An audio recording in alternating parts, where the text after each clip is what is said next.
O estado causou o maior acidente nuclear da história.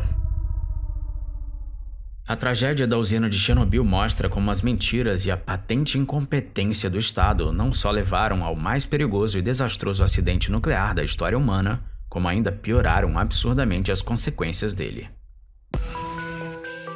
Este é a Visão Libertária, sua fonte de informações descentralizadas e distribuídas.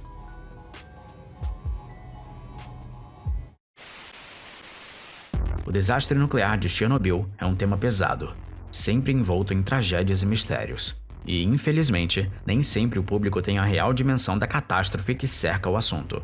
E tampouco como os soviéticos atuaram de forma sórdida tanto antes como depois do infame acidente.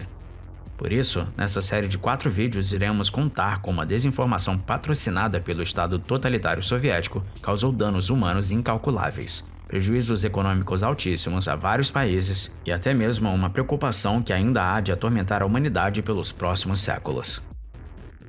A União das Repúblicas Socialistas Soviéticas possuía uma vasta extensão territorial, que implicava em diversos problemas de alocação de recursos para o poder central, com especial destaque para a demanda energética. Assim, o Império Comunista optou por investir em um ambicioso programa nuclear. Esse programa teve início na década de 1950, com a construção da primeira usina nuclear do mundo, em Obninsk, uma pequena cidade a 100 km ao sul de Moscou. Essa usina, além de ser um orgulhoso símbolo do avanço da ciência soviética, era também a promessa de gerar energia de maneira eficiente para todo o país. Desde 1938, quando os cientistas perceberam que o ato de bombardear átomos pesados como o urânio com nêutrons, que são partículas atômicas de carga neutra, poderia quebrar o átomo em fragmentos menores e liberar grandes quantidades de energia nas chamadas reações de fissão, essa descoberta vem revolucionando a vida humana. As reações nucleares podem liberar enormes quantidades de energia, e por isso os reatores nucleares são muito usados na produção energética. Os benefícios da energia nuclear incluem a grande quantidade de energia que pode ser obtida de uma pequena massa de combustível e a ausência de poluição química do tipo associado aos tão difamados combustíveis fósseis. Entretanto, a energia nuclear apresenta grandes desafios técnicos e imprevistos, por isso deve ser bem administrada. E bem, o Estado certamente não é a melhor instituição para administrar coisas importantes. Aliás, não é bom para administrar nada. Em 1970, a 9ª usina nuclear da União Soviética começou a ser construída. A usina nuclear Vladimir Ilyich Lenin, também conhecida como Usina Nuclear de Chernobyl. Apesar desse nome, a usina está localizada a cerca de 16,5 km a noroeste da cidade de Chernobyl. A cidade mais próxima da usina está a apenas 3 km e se chama Pripyat, a famosa cidade fantasma que provavelmente você já deve ter visto em várias fotos e filmes. Quando as pessoas dizem que visitaram a cidade de Chernobyl, na verdade elas visitaram a cidade de Pripyat. Ela foi fundada em 4 de fevereiro de 1970, como a 9ª Atomgrad, uma espécie de cidade nuclear construída junto das usinas soviéticas com o propósito de servir essas usinas. Pripyat era uma cidade bastante moderna para a época e foi bem planejada tanto na infraestrutura quanto na paisagem, e isso tinha um motivo. Ela precisava abrigar milhares de trabalhadores da usina junto com suas famílias, além de suprir bem suas necessidades básicas. Só que você deve imaginar que convencer milhares de trabalhadores a se mudarem para uma cidade a 100 km de Kiev, atual capital da Ucrânia, não deveria ser uma tarefa fácil. Na verdade, o plano era construir a usina de Chernobyl a apenas 25 km de Kiev, mas por medo, as pessoas fizeram pressão contra a construção da usina na região. Hoje, sabemos que essa foi uma boa decisão. A União Soviética adotou um slogan de propaganda em russo chamado Atom Mirnei, ou Átomo Pacífico, com o objetivo de mudar a imagem que as pessoas tinham da energia nuclear, visto que estavam em plena Guerra Fria e os ataques nucleares contra o Japão ainda eram muito recentes. A usina de Chernobyl usava um tipo de reator nuclear desenvolvido na União Soviética, o RBMK, que na sigla original significa Reator Nuclear de Alta Potência. Ele é o projeto de reator comercial mais antigo ainda em ampla operação no mundo.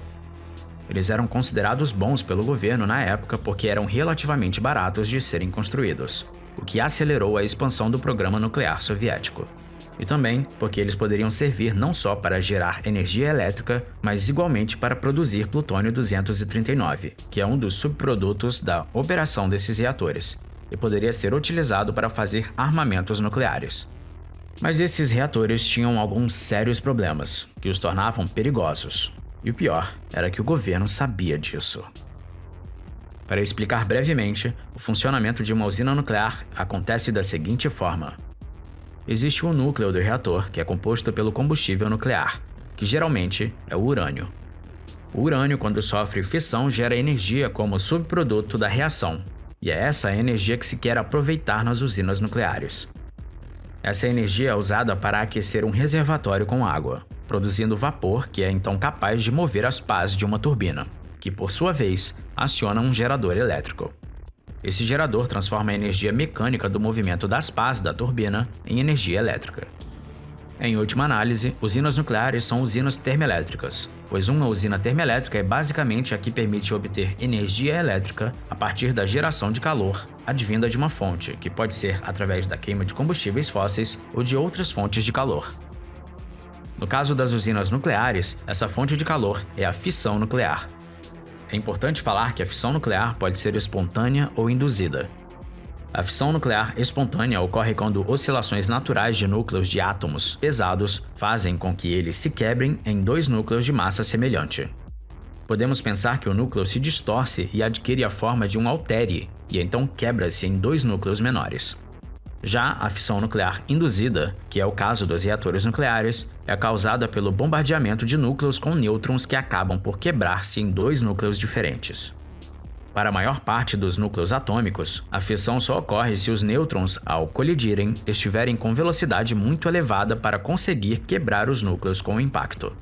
Mas os núcleos ditos físseis, ou seja, quebráveis, podem se quebrar mesmo com nêutrons lentos, o que inclui o urânio-235, o urânio-233 e o plutônio-239, que são os combustíveis das usinas nucleares. Vale mencionar que após a indução da fissão nuclear, as reações continuam a ocorrer mesmo se o suprimento de nêutrons for interrompido, porque a própria fissão também produz mais nêutrons. Essa fissão autossustentável ocorre, por exemplo, numa das possíveis fissões dos átomos de urânio-235, que libera átomos de bário, criptônio e 3 nêutrons. Esses 3 nêutrons produzidos podem se chocar com outros núcleos físseis, que nesse caso agora podem ser tanto o urânio como o bário e o criptônio. E se for o urânio, no ciclo seguinte dessa fissão, existirão 9 nêutrons que podem induzir fissão em mais 9 núcleos atômicos. Por isso, os nêutrons são propagadores de uma reação em cadeia. De forma grosseira, pode-se dizer que a diferença entre uma bomba nuclear de fissão e de uma usina nuclear é que na bomba, um grande número de átomos de urânio está presente na amostra de modo que poucos nêutrons escapam dela. E então, a reação torna-se autossustentada, muito difícil de controlar e explosiva. Enquanto que na usina nuclear, são usadas pequenas amostras de urânio de modo a controlar a reação. Na teoria, isso pode parecer abstrato, mas na prática é algo explosivo. Mas então como controlar tudo isso? Nos reatores, geralmente isso é feito através de um moderador, que reduz a velocidade dos nêutrons, e hastes de controle, feitos de elementos que absorvem os nêutrons como boro e cádmio. O moderador geralmente utilizado em reatores de usinas nucleares é a água ou a água pesada, D2O, pois a água é tanto um moderador quanto um absorvedor de nêutrons. Mas no caso do reator soviético RBMK, para economizar dinheiro, no lugar de boro, o moderador era o grafite. E além disso, a água era usada também para resfriar o reator. E aqui está um dos grandes problemas desse tipo de reator. Toda essa configuração criava uma situação perigosa por conta do que é chamado coeficiente de vazio positivo. Todo reator que usa água para ser resfriado possui uma quantidade de vapor dentro dele. Então, o lugar ocupado pela água no reator logo será ocupado pelo vapor que tem uma densidade muito menor que a da água líquida. A razão entre a água líquida e o vapor em um reator é chamada de fração de vazio. Essa fração pode ser positiva ou negativa. Grande parte dos reatores nucleares do mundo utilizam a água tanto para resfriar os reatores quanto para moderar os nêutrons. A água, além de moderar os nêutrons, também os absorve, e isso gera um coeficiente de vazio baixo ou negativo.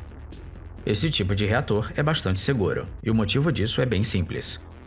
Nos reatores que usam água, ela está fazendo 3 funções ao mesmo tempo: absorvendo nêutrons, moderando nêutrons e resfriando o núcleo do reator. Consequentemente, se o reator ficar sem água por algum motivo, ele para, pois ele perde a única coisa que estava absorvendo os nêutrons e segurando a sua reação em cadeia. E também perde a única coisa que estava moderando os nêutrons e fazendo a reação acontecer.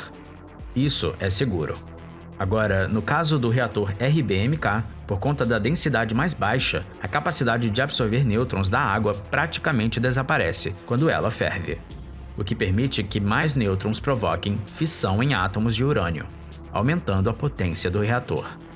Assim, esse vapor cria um vazio, entre aspas, que não absorve nêutrons.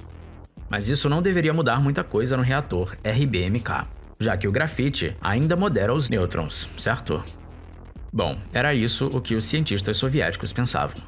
Porém, a perda de absorção causada pelo vapor altera significativamente o aumento da produção de nêutrons, causando uma condição de fuga em que mais e mais nêutrons são produzidos, e sua densidade cresce exponencialmente rápido. Isso é o tal coeficiente de vazio positivo. E a série de reatores RBMK tem o coeficiente de vazio positivo mais alto que qualquer reator comercial já projetado. Em outras palavras, como além da água que já faz o papel de moderador, ainda havia o grafite desempenhando esse papel, isso pode ser perigoso se o reator ficar sem água, já que ele perde o que estava absorvendo os nêutrons.